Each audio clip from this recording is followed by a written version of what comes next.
Pois bem, vamos verificar como a entropia se comporta num processo irreversível.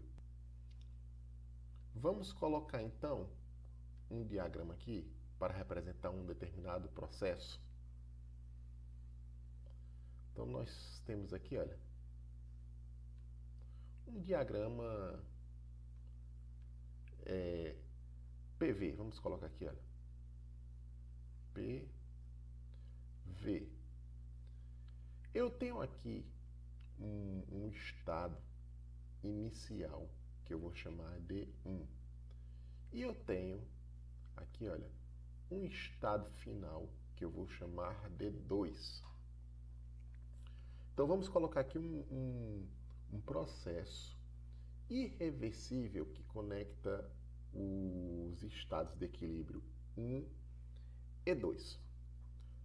Sendo o processo irreversível, entre as etapas intermediárias de 1 e 2, você não tem uma sucessão de estados de equilíbrio, né? Então não existe uma curva irreversível que ligue 1 e 2. Porém, para fins de cálculo, né, eu posso considerar aqui uma curva abstrata que representaria, né, eu vou colocar aqui entre aspas, esse processo irreversível. Por que eu posso colocar aqui essa curva imaginária representando o processo irreversível? Mesmo sem ter uma curva que represente um processo irreversível, pela própria definição do processo irreversível. Porque, como a entropia ela é uma variável de estado, sua variação não depende do processo. Então, mesmo num processo irreversível, né, eu posso calcular essa variação de entropia colocando uma curva dada aqui. Aí aqui, esse I eu vou considerar que é associado ao processo irreversível.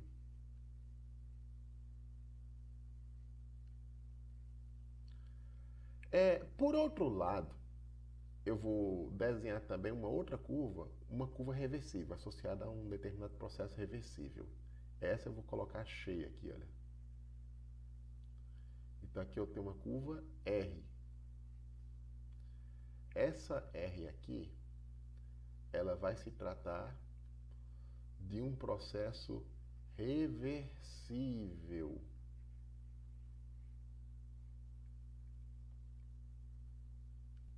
E eu quero saber como se dá a variação de entropia no processo irreversível. Então, o que eu posso fazer aqui? Eu posso pegar a curva I e a curva R, a união das duas curvas é uma curva fechada. Aí um processo irreversível mais um reversível juntos, ele é um processo irreversível. Então, isso aqui ocorre, olha, eu tenho aqui que dq sobre t no processo irreversível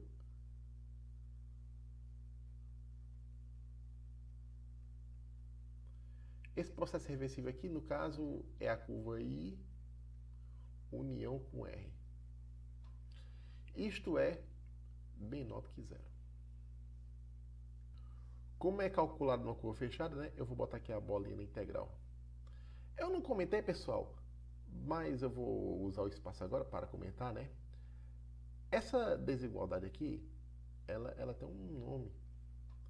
Isso aqui é a desigualdade de Clausius.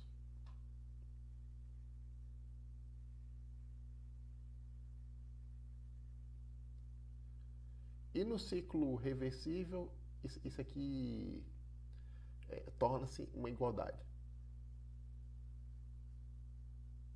Então vamos lá. eu vou percorrer aqui, por exemplo, esse sentido aqui. Ó. Eu vou por I e volto por R. Aí o que, que vai acontecer?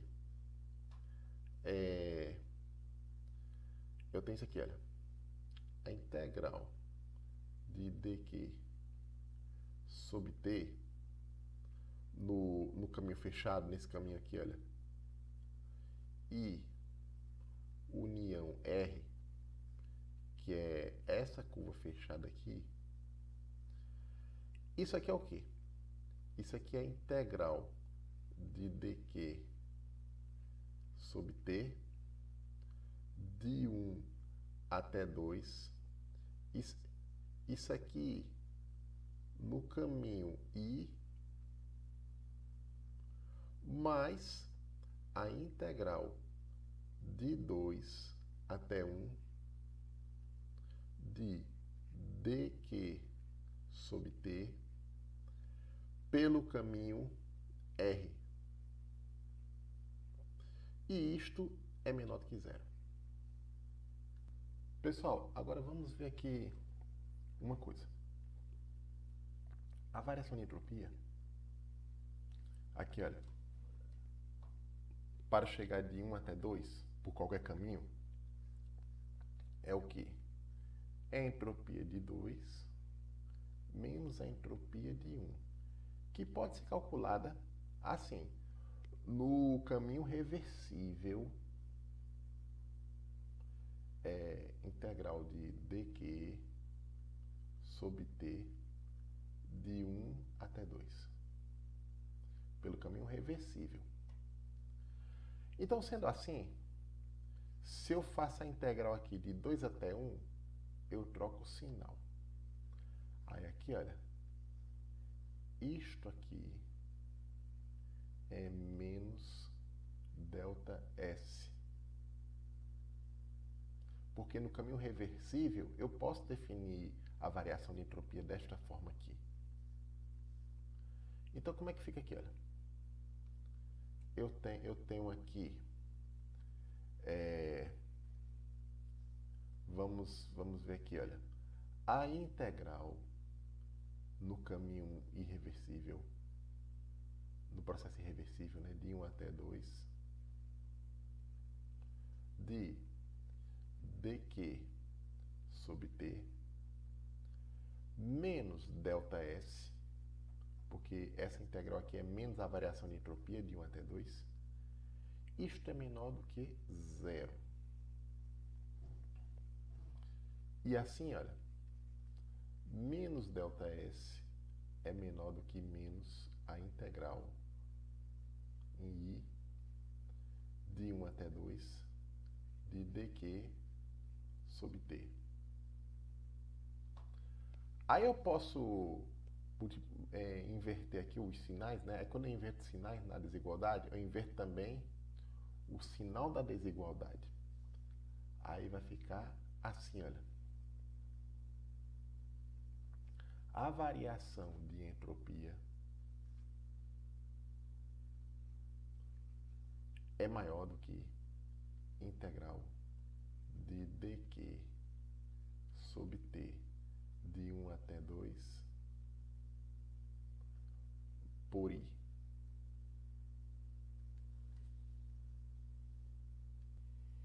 Agora vem aqui, olha, a parte importante aqui.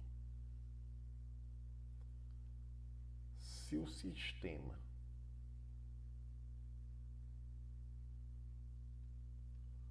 for isolado,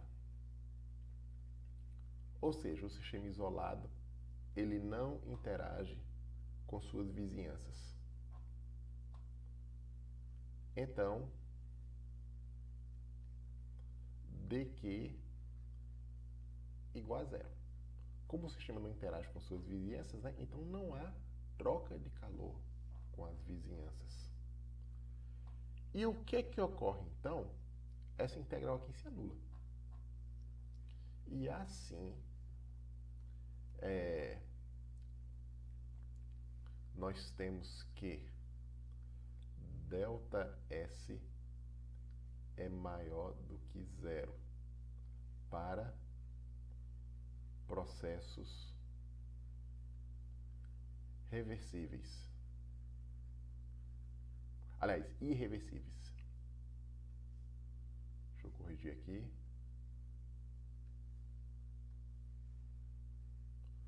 Para processos irreversíveis.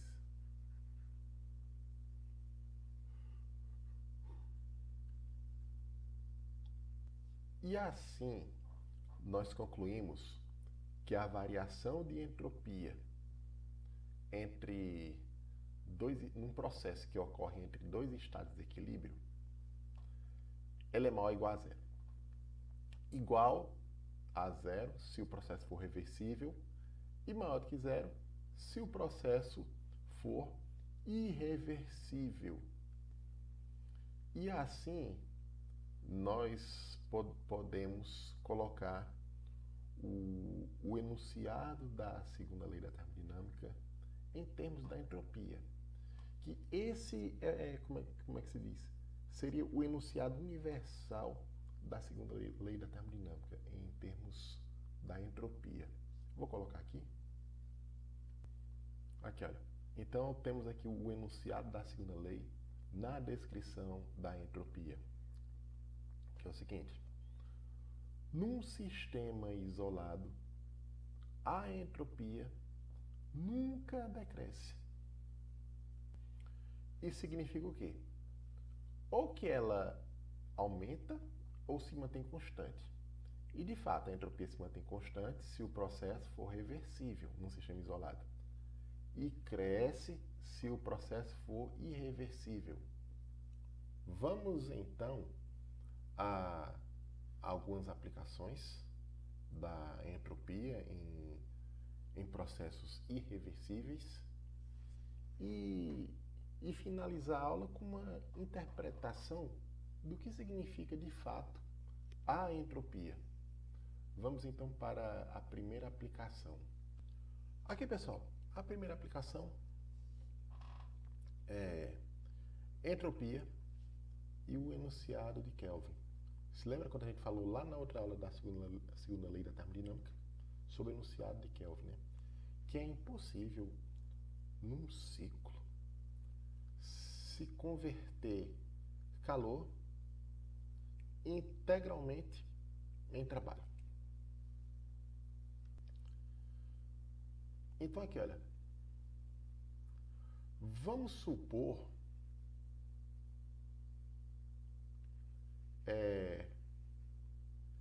que existe uma máquina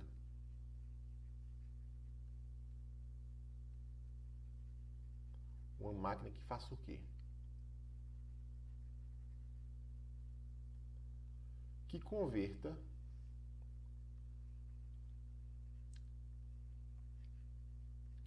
o calor recebido da fonte quente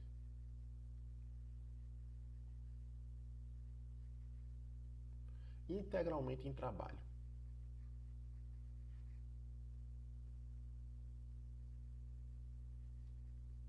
Pronto, integralmente em trabalho.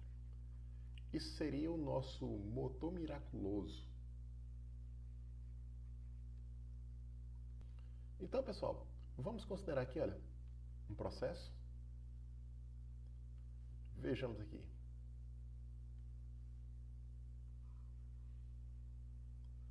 Aqui eu tenho um diagrama PV.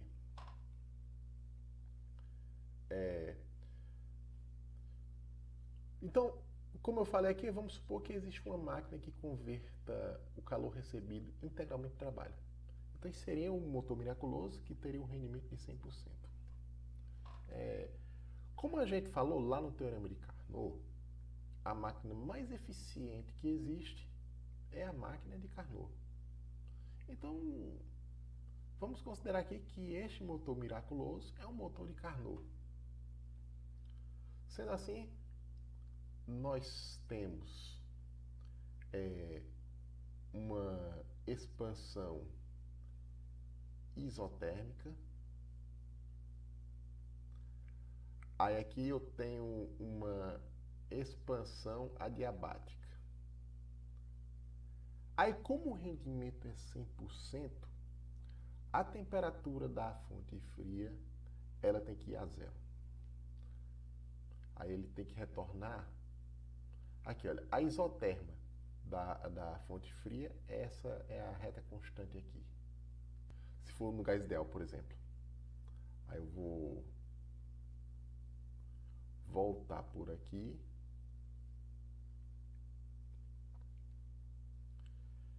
E eu vou ter a compressão adiabática, fechando o ciclo. Então, eu teria esse ciclo aqui, olha, para o nosso motor miraculoso. Aí aqui eu tenho a entrada aqui é a temperatura T1 e a temperatura T2 aqui da fonte fria. Aí o que acontece? Aqui eu tenho a entrada de calor Q1 e aqui na temperatura da fonte fria nada acontece. Aí a variação de entropia ela vem pela fonte quente aqui. Aí aqui, olha, ΔS igual Q1 sobre T. Se eu tivesse saída aqui de calor na fonte fria, né?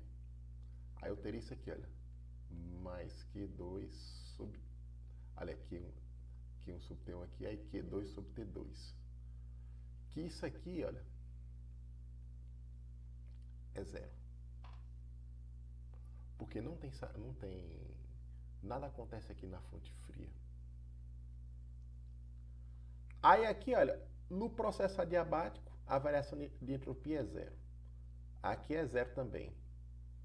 Aí se eu for computar a variação de entropia no ciclo completo, ela dá diferente de zero. O que entra em contradição com o fato da entropia ser uma variável de estado. E sendo uma variável de estado, no ciclo, sua variação tem que ser zero. Aí aqui, olha, calculando aqui com a quantidade de calor que entra, eu calculo ela diferente de zero, o que é um absurdo.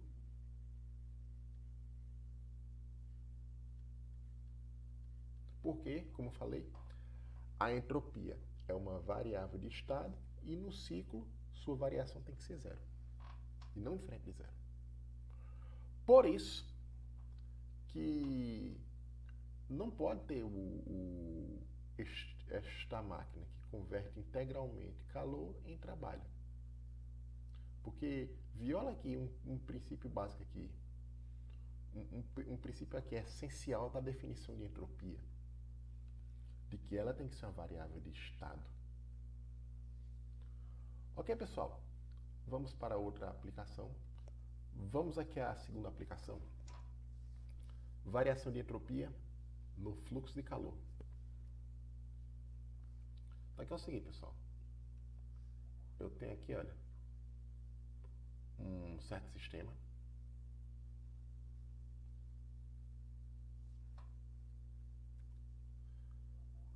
Esse corpo aqui, ele vai ter uma temperatura T1. E eu vou colocar ele em contato térmico com outro corpo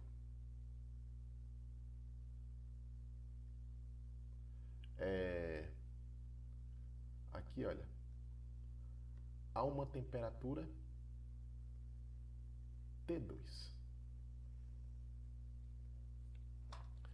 E de tal forma que T1 é maior do que T2. E eu vou isolar esses dois sistemas aqui, olha. Vou fazer um isolamento aqui. Vamos isolar eles. Então aqui, olha.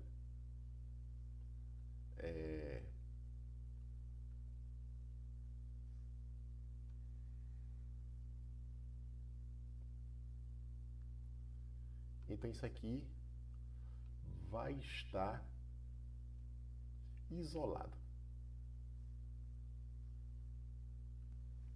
Esse processo de condução de calor, quando eu tenho dois corpos em contato, um quente e um frio, ele é irreversível. Aí vamos então calcular aqui a variação de entropia do processo. Aí eu tenho aqui, olha, ds. Eu vou calcular aqui infinitesimalmente. Aí nós vamos ter o quê? ds1 mais ds2. Aí o que acontece aqui então, pessoal, se eu integrar isso aqui, vai ficar o quê? ΔS é igual a integral de ds1 mais a integral de ds2. Aí como é que ocorre isso aqui, pessoal? Olha só. Imagine que T1 é o corpo mais quente e T2 o corpo frio. Aí o que vai acontecer quando eles são colocados em contato térmico? Da nossa experiência usual, o que nós observamos? Que T1 ele cai sua temperatura, né? Ele diminui, e T2 aumenta, até que ele chega a uma temperatura comum. Aí quando ele chega numa temperatura comum, cessa o fluxo de calor. Aí eles entram num novo estado de equilíbrio. Então,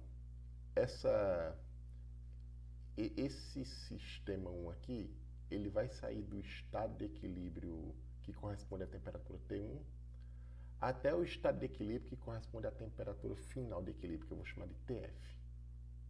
Aí aqui ele vai sair de 1 até um estado final F. E aqui, olha, ele vai sair de 2, o corpo 2, né, o sistema 2, até o estado final de equilíbrio, que corresponde a F. Aí, como eu falei, apesar do processo ser irreversível, mas para calcular a variação de entropia, eu posso usar um processo reversível para fins de cálculo, já que a entropia é uma variável de estado, né? Então o processo não importa, o que importa é só o estado inicial e final. Aí eu vou até colocar a observação. Podemos calcular ΔS por um processo reversível imaginário. Ele é imaginário porque ele não ocorre, na verdade, porque o que ocorre é o processo irreversível.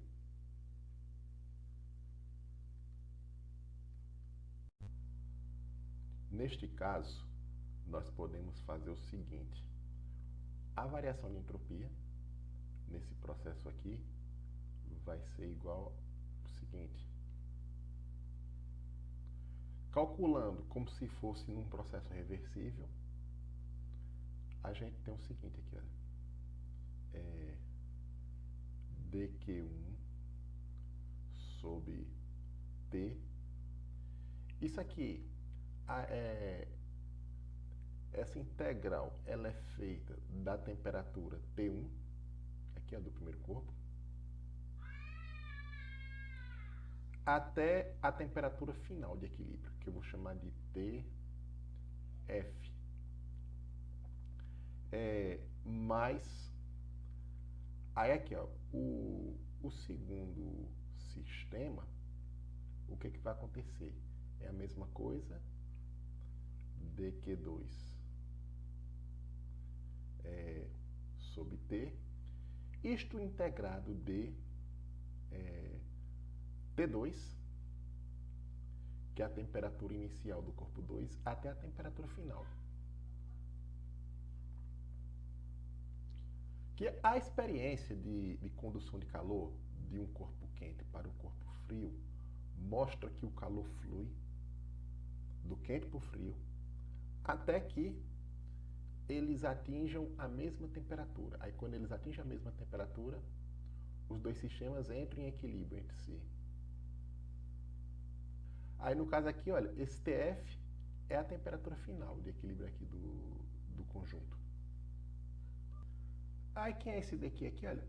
No processo de aquecimento de um corpo, considerando aqui que esses dois corpos, eles têm massa constante e volume constante, aí o único efeito termodinâmico que há quando há interação desses corpos é a variação de temperatura. Aí o que vai acontecer? O dQ, ele é igual que a massa do corpo, esse Czinho aqui, dt. Onde esse C, esse M aqui, né? M é a massa de um dos corpos aqui, né? E esse C é o quê? É a capacidade calorífica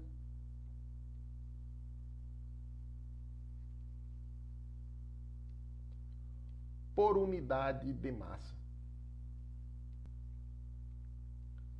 Por unidade de massa. Assim, olha, a variação de entropia, ela é igual ao quê? A integral de T1 até Tf. Aí vamos colocar aqui, olha, C1 M1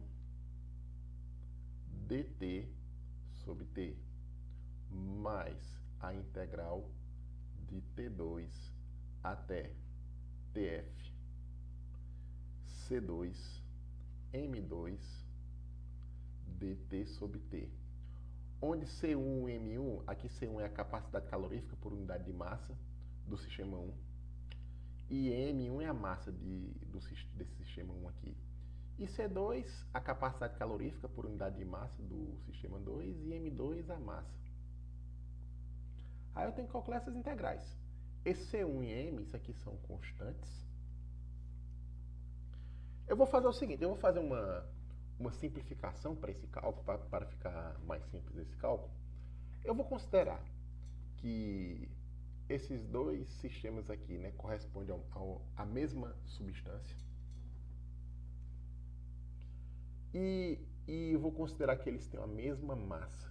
Portanto, o que eu vou fazer aqui? Eu vou fazer aqui, olha, C1 igual C2, que é igual C, M1 igual M2, que é igual M.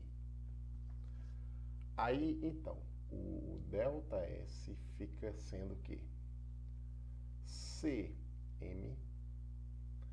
Aí aqui fica, olha, aí fica a integral de dt sobre t. Essa integral é logaritmo. Logaritmo, né? Aí T1 até Tf, né? Aí isso aqui vai ficar assim, olha. Tf sobre T1. E aqui na outra integral, Cm logaritmo de Tf sobre T2. Aí isso é igual ao quê? Esse Cm bota em evidência, coloca em evidência, vai ficar Cm logaritmo de Tf sobre T1 mais logaritmo de Tf sobre T2. Aí aqui, ó, o logaritmo, a soma de logaritmos é igual ao logaritmo do produto. Aí isso aqui vai ficar assim, olha. Cm logaritmo de quê? Aí o produto Tf com Tf fica Tf ao quadrado dividido por T1, T2. Isso aqui, olha, pode ser escrito como sendo, aqui é o ΔS, a variação de entropia no processo, Cm, aí a gente pode botar assim, olha, logaritmo de TF dividido por raiz de T1, T2, isso aqui é o quadrado. Porque quando eu levo ao quadrado dessa fração aqui, olha, fica o TF quadrado, e essa raiz ao quadrado fica T1, T2. Aí eu posso colocar assim, olha. Aí quando eu tenho um logaritmo de um número ao quadrado, o 2 desce, aí vai ficar assim, olha. 2cm logaritmo de TF dividido por raiz de T1, T2. O que acontece aqui? Como os dois sistemas são o mesmo material, é a mesma substância, e a massa é a mesma, a temperatura final é a temperatura média de T1 e T2. Aqui, olha. TF é T1 mais T2 sobre 2. Isso é bem fácil de calcular, porque o primeiro corpo cede calor, o de temperatura T1, e o de temperatura T2 recebe calor. Aí a soma do calor cedido com o calor recebido dá zero. Aí a gente tem aqui, olha, delta Q1 mais delta Q2 é igual a zero. Aí delta Q1 é o quê? É a massa vezes a capacidade calorífica por unidade de massa, que também a gente chama isso também de calor específico. Aí a variação de temperatura, que é TF menos T1 mais MC, por o segundo corpo aqui, né? Aí vai ficar TF menos T2 igual a zero. Aí cancela aqui, olha, o MC. Aí vai ficar, olha, TF com TF vai ficar 2TF, aí menos T1 menos T2 igual a zero. Aí passa para lá, ó, T1 mais T2 para o segundo membro. Aí divide por 2. Aí assim, olha, TF é o quê? É T1 mais T2 dividido por 2. É a média aritmética de T1 e T2. Então, assim, como o calor cedido pelo primeiro corpo é igual ao calor recebido pelo o segundo, em valor absoluto, a soma do um é positivo, que ele cede, o outro é negativo, que recebe. Então fica assim, olha, que delta Q1 mais delta Q2 é igual a zero. E assim, olha, a capacidade calorífica por unidade de massa, vezes a massa, vezes a variação de temperatura no processo, né? Que a variação de temperatura aqui para o sistema 1 é a temperatura final menos a temperatura inicial, que é T1. Mais, aí vamos para o corpo 2, tem um CM, o mesmo CM aqui. Aí a temperatura final é o mesmo TF, menos, aí a temperatura inicial do segundo sistema é T2. Isso é igual a zero. Aí eu cancelo aqui, olha, o CM e o CM aqui é cancelado. Aí aqui, olha, TF aqui, olha, mais TF aqui fica 2TF.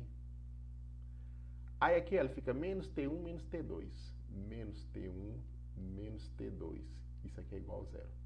Aí eu passo menos T1 menos T2 para a direita, fica T1 mais T2. Aí eu divido por 2. Aí eu finalmente encontro TF igual T1 mais T2 sobre 2. Isso aqui é a média aritmética das duas temperaturas, de T1 e T2. temperatura final de equilíbrio. Aí vamos aqui para a nossa variação de entropia. Aí eu tenho aqui, olha, o ΔS é igual a 2Cm logaritmo de quê? Aí vai ficar aqui, olha, T1 mais T2 dividido por 2.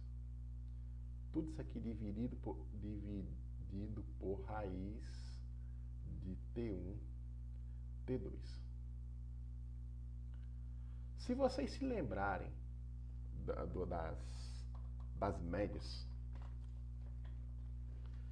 quando se estuda lá em probabilidade estatística média, isso aqui é a média aritmética de dois números, aqui no caso T1 e T2. E essa parte aqui de baixo é a média geométrica, que eu multiplico os números e tiro a raiz quadrada. A gente conhece lá da probabilidade estatística que a média aritmética ela é maior do que a média geométrica. E nesse caso aqui, olha, esse argumento do logaritmo, isto é maior do que 1. E então o logaritmo é positivo. Assim, olha, o que vai acontecer aqui? A gente conclui que a variação de entropia nesse processo, e está isolado, né, os dois corpos, e é um processo irreversível, ela é maior do que zero. Confirma aqui a segunda lei.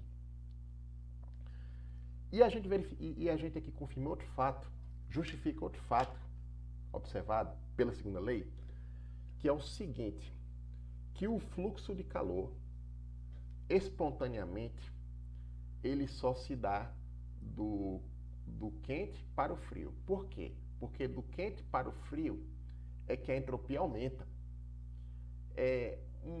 O fluxo de calor, espontaneamente, ele não pode se dar do frio para o quente.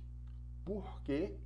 Porque isso implicaria uma diminuição de entropia, o que viola a segunda lei. E aí, nós estamos de acordo com o enunciado de Clausius, da segunda lei, que o calor só flui do quente para o frio, e não o contrário. A não ser que você tenha um agente que exerça trabalho. Que aí o sistema não está mais isolado. Então aqui, olha, a gente conclui o seguinte, que a condução de calor espontânea não é induzida pelo trabalho, né, no refrigerador, a espontânea, que ocorre sozinho, isolado.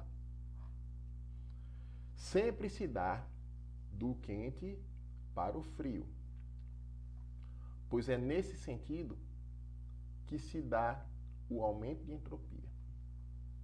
Então, assim, o sentido em que se dá o aumento de entropia é o sentido no qual segue-se o fluxo de calor. E este sentido, o sentido natural do fluxo de calor é do quente para o frio. Da mesma forma que espontaneamente, se você solta um corpo na atmosfera, ele cai, ele vai de cima para baixo, isso é análogo ao que acontece nos processos térmicos, que o calor flui do quente para o frio.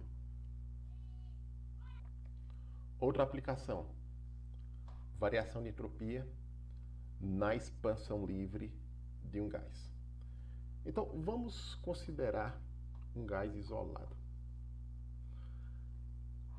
Quando um sistema está isolado, o processo que ocorre nesse sistema é um processo espontâneo. Porque se ele está isolado, né, não tem a ação de nenhum agente externo. Aí o que acontece ali, qualquer processo que ocorre quando o sistema está isolado, é por ele mesmo. Então, é um processo espontâneo. E a expansão livre de um gás é um desses processos que ocorrem espontaneamente. Vamos então calcular a variação de entropia nesta expansão livre. Vamos lá então. Olha aqui, pessoal. Aqui eu tenho um recipiente. Isso aqui, olha, está isolado.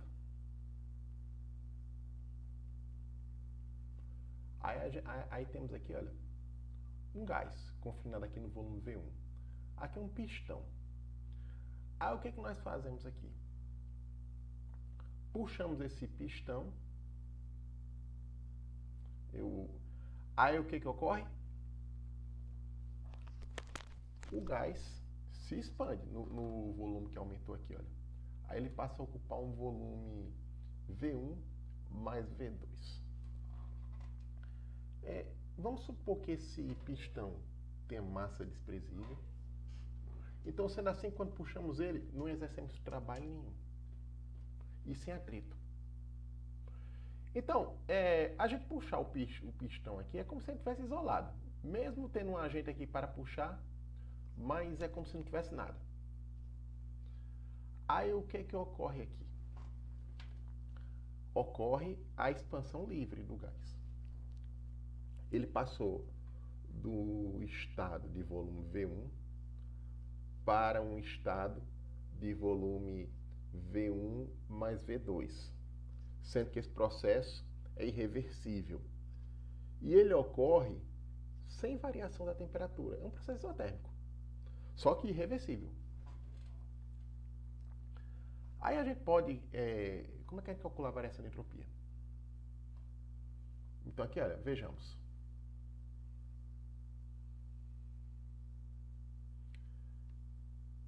Eu tenho aqui o diagrama PV. Aqui, olha, eu tenho um volume V1.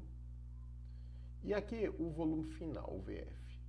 Onde é que o VF é V1 mais V2. Aí o que ocorre?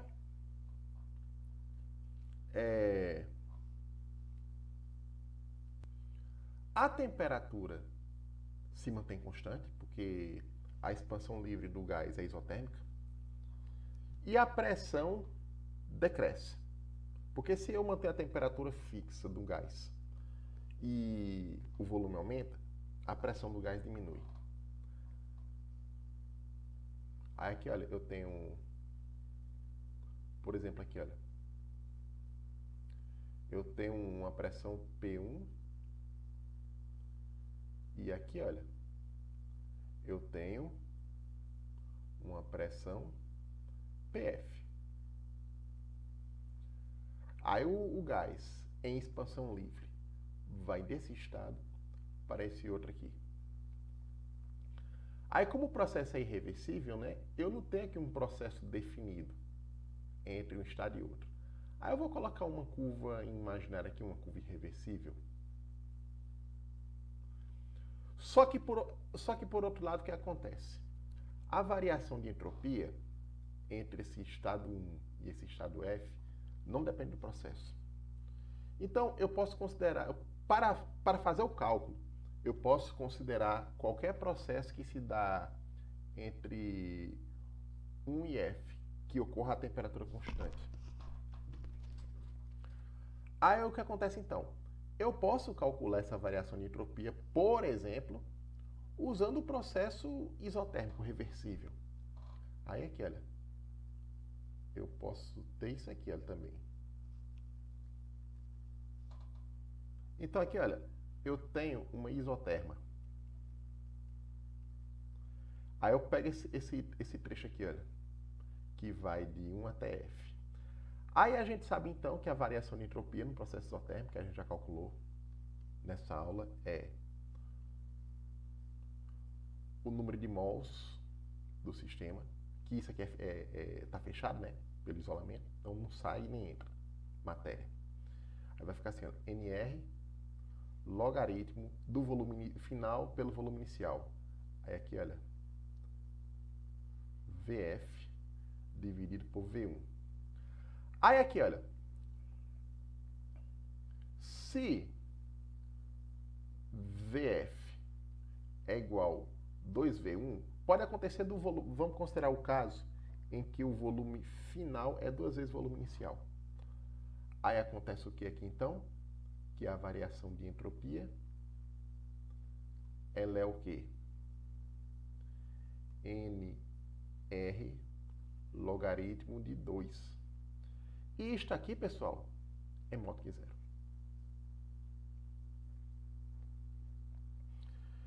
E também é por isso que a expansão livre é irreversível, porque ela só se dá no sentido do aumento da entropia. Não existe, por exemplo, aqui, uma compressão livre do gás. Por quê? Porque para acontecer uma compressão livre, a entropia teria que diminuir, o que viola a segunda lei da termodinâmica. Pessoal, ainda pegando o gancho desse problema da expansão livre, vamos ver a diferença entre a expansão isotérmica reversível e a expansão livre. Nos dois processos, ocorre a mesma variação de entropia. E qual a diferença? Vamos ver aqui qual é esta diferença. Então, aqui, olha, nós vamos ver a diferença entre a expansão isotérmica reversível e a expansão livre. Primeira diferença. A expansão isotérmica reversível de um gás, ela não é isolada, enquanto a expansão livre é isolada. Vamos colocar aqui, então. Então, aqui, olha, a expansão isotérmica reversível, ela não ocorre isolada. Então, o gás não está isolado. Ele está em contato térmico com uma fonte térmica, uma fonte com a temperatura específica. E a expansão livre, não. O gás está isolado. A variação de entropia é a mesma, tanto na expansão isotérmica reversível do gás, como na expansão livre. Porém, um não é isolado, o outro é isolado. Aí, vamos ver o que implica essa diferença aqui do isolamento dos dois sistemas. Olha aqui. Na expansão isotérmica reversível, né, eu tenho lá o gás e ele está em contato térmico com a vizinhança. A vizinhança funciona como uma fonte térmica. Aí o que acontece? Se eu considerar o gás mais a vizinhança, isso corresponde a um sistema isolado. O gás sozinho ele não está isolado, né? Mas se você pegar o gás junto com toda a vizinhança, o gás mais a vizinhança é um sistema isolado. E por isso eu posso aplicar o princípio do não decrescimento da entropia, que num processo reversível, num sistema isolado, a variação de entropia é constante. Então, a variação de entropia do gás mais a variação de entropia das vizinhanças é zero. Então, significa o quê? Se a entropia do gás aumentou, então para a variação de entropia do gás mais a vizinhança ser zero, significa o quê? Que a variação de entropia da vizinhança tem que ser o negativo disso aqui. Olha. Então, assim, a variação de entropia da vizinhança é igual a menos NR logaritmo de VF sobre VI. E aqui, olha, o que acontece na expansão livre? Quando ocorre a expansão, como o gás está isolado, nada acontece com a vizinhança. Então aqui, olha, ΔS igual zero da vizinhança. Então, pessoal, quando você tem um processo reversível num sistema que não esteja isolado, né, o que acontece? Quando nós provocamos uma variação de entropia nele, por exemplo, se a entropia dele aumenta, a entropia da vizinhança tem que diminuir a mesma quantidade. No processo irreversível, não. Não tem essa obrigatoriedade. O que tem que acontecer é se o sistema está isolado, né? E ocorre um processo irreversível, a variação de entropia do sistema tem que aumentar. Então, a variação de entropia da vizinhança, né, tem que ser pelo menos menor do que a variação de entropia do sistema. Outra diferença importante aqui, acho que é a mais importante entre os dois sistemas. Aqui, olha, o trabalho que o gás faz, né? O trabalho realizado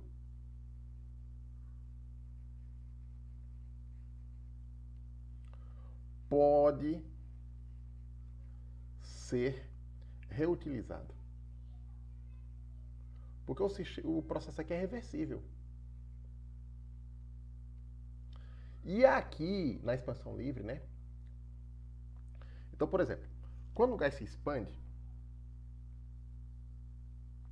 aí o que ocorre aqui? Olha, o gás perde a capacidade de realizar trabalho.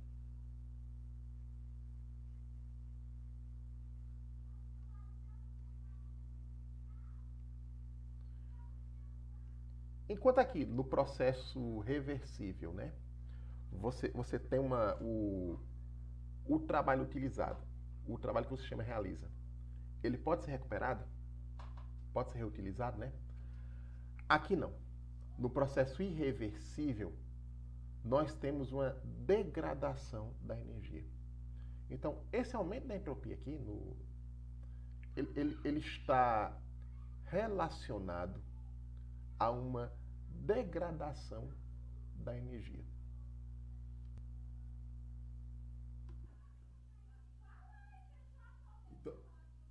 Então aqui, pessoal, aqui nós temos então a interpretação do que significa entropia. Então vamos deixar mais claro aqui. Então, pessoal, vamos falar aqui da questão do significado da entropia.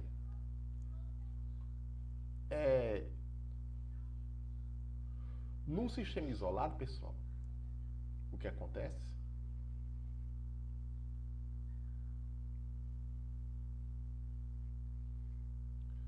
Nós temos que a variação de entropia ela é maior ou igual a zero.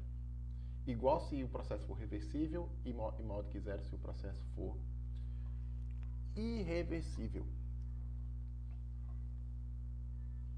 Então, beleza. Se o processo é reversível e o sistema faz ocorre uma transformação de um estado de equilíbrio inicial até o estado de equilíbrio final, se o processo for irreversível, então a entropia vai aumentando até que no estado final, se a entropia está sempre aumentando, no estado final a entropia é máxima. Vamos considerar então aqui, olha, a expansão livre do gás. Então, o que acontece aqui na expansão livre? Nós temos uma variação de entropia, como nós vimos.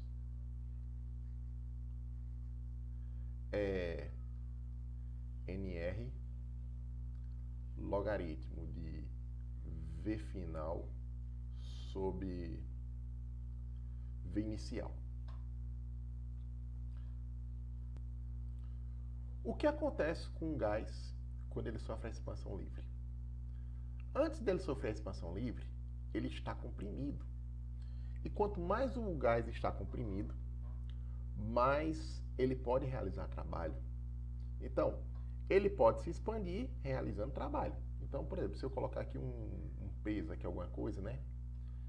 Aqui, olha, tem uma quantidade de energia interna armazenada e eu posso tirar essa energia interna para realizar trabalho. Aí o sistema se expande e realiza trabalho. Agora, à medida que ele vai se expandindo, a capacidade dele de realizar trabalho é menor. Se o processo for reversível, a capacidade de realizar trabalho se reverte. Ele recebe de volta. Ele pode trabalhar de volta. Porém, se o processo for irreversível, né? Aí o que acontece aqui na expansão livre? Ocorre a expansão, que é uma expansão, é um processo espontâneo. E de forma espontânea, isso aqui nunca mais vai se comprimir. Essa capacidade aqui de trabalho que o sistema tinha, de poder levantar algum objeto, isso vai se perder. Isso aqui só se comprime se um agente externo colocar mais energia aqui. Uma energia de fora, que não tinha no gás aqui. Então, o que é que acontece? Você tem essa energia perdida.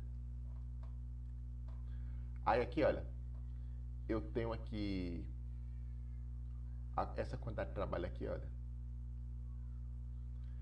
O trabalho degradado é nRT logaritmo de VF VI.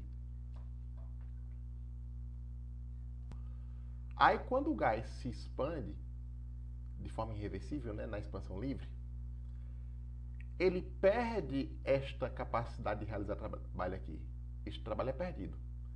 Ele não vai realizar nunca mais esse trabalho aqui de forma espontânea. Então esse aqui, olha, é o trabalho perdido.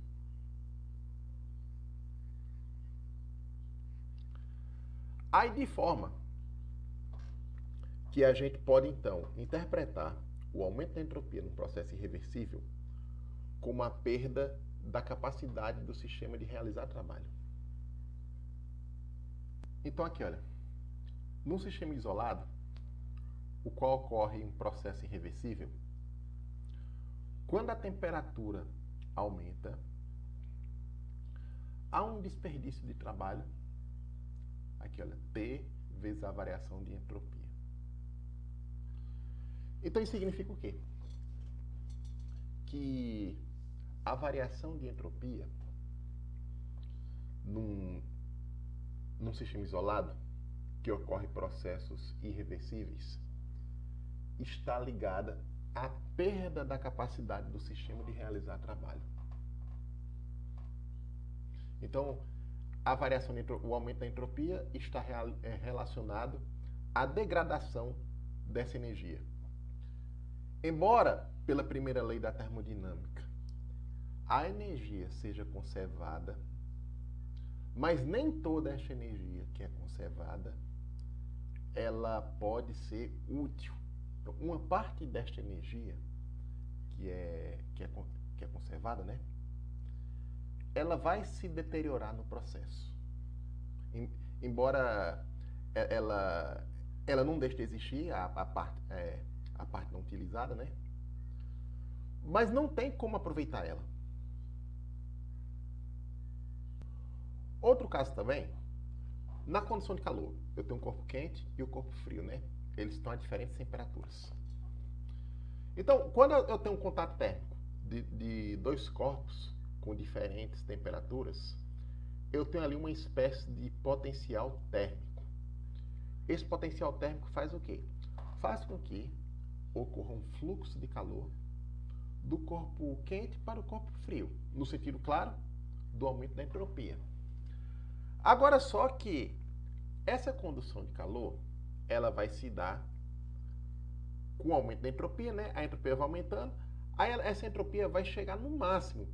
Quando a entropia chega no ponto máximo, que é onde ela deixa de aumentar, o sistema para ali. Ele entra em equilíbrio. E quando o sistema entra em equilíbrio, ele perde a capacidade de realizar trabalho. Então, quando eu tenho a diferença térmica entre os corpos, né? Esse calor que flui, esse calor pode realizar trabalho, pode ser convertido uma parte dele em trabalho. Porém, quando o sistema entra em equilíbrio, de forma irreversível, claro, esse trabalho que o sistema realizava é perdido. Aí é perdido para o calor que o sistema recebe do corpo quente, que não tem como se reverter. E assim, pessoal, nós podemos concluir aqui que o aumento da entropia num processo espontâneo está associado com a perda de capacidade do sistema de realizar trabalho.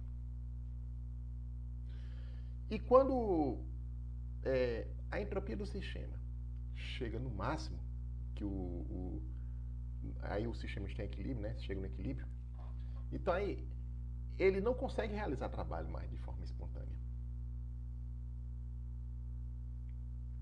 Ok, pessoal? Então eu vou encerrar por aqui esta aula. Aí, daqui para frente, eu vou falar da outra forma da gente fazer termodinâmica, que é a forma axiomática. A gente vai colocar os postulados de Kahlen da termodinâmica e, a partir destes postulados, estabelecer as condições de equilíbrio e depois vamos definir os potenciais termodinâmicos. E aí tem inúmeras aplicações de tudo isso aí. Ok, pessoal? Então eu vou parar por aqui.